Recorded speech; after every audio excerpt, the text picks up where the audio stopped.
Yamama kwa bed bagoni TV GH so. You better subscribe share na like. Ente bia Bet Power Premier League no ebitimi asha Asante Crafts dodo na yan boy de ma Bet Power Premier League na be sha 2023-24 season no. Na Crafts dodo na asha ase ebo ayonkofo akensi. Na ye de ni eche nkotokofo akache a. Omotimi de mo first game edo pre-season etimi ekos ewo Beposo. Ewo na game etimi course na game ko ewe na kotoko etimi asha kan ba ko na Kharis Academy so etimi asha kan ba ko. Na brantie Ebenezer Kobia netimi to atene edikan de ma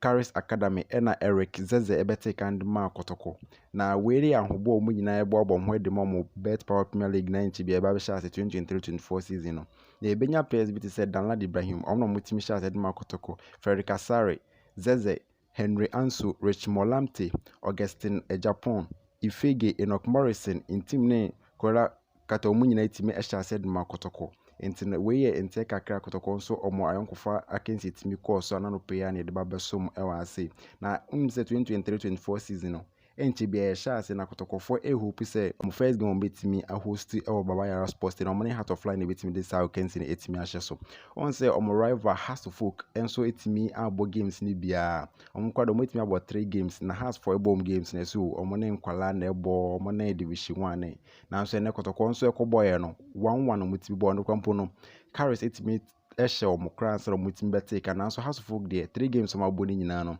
omo win by goals margin omo second game go etimi share 11 2-1 and 4-1 nyina na so omo say has folk as a team no omo ne nkwala na ebo so ne kotoko ebom first game no antimi enema ntimi ankoyi san from draw omo nyina no kwampo no ye dikan show man sana omo betake no ti we ni ntie kakra e ba ye hwe has asomo bom homodin ye penti we say kotoko nso bitimi dom second game bi etimi ato aso a na we dey ntie kakra efi kotokofo akachi na me de ebesomo e Kharis high going TV GH ebeso subscribe share na like for my e dia me just one enough panti bitimi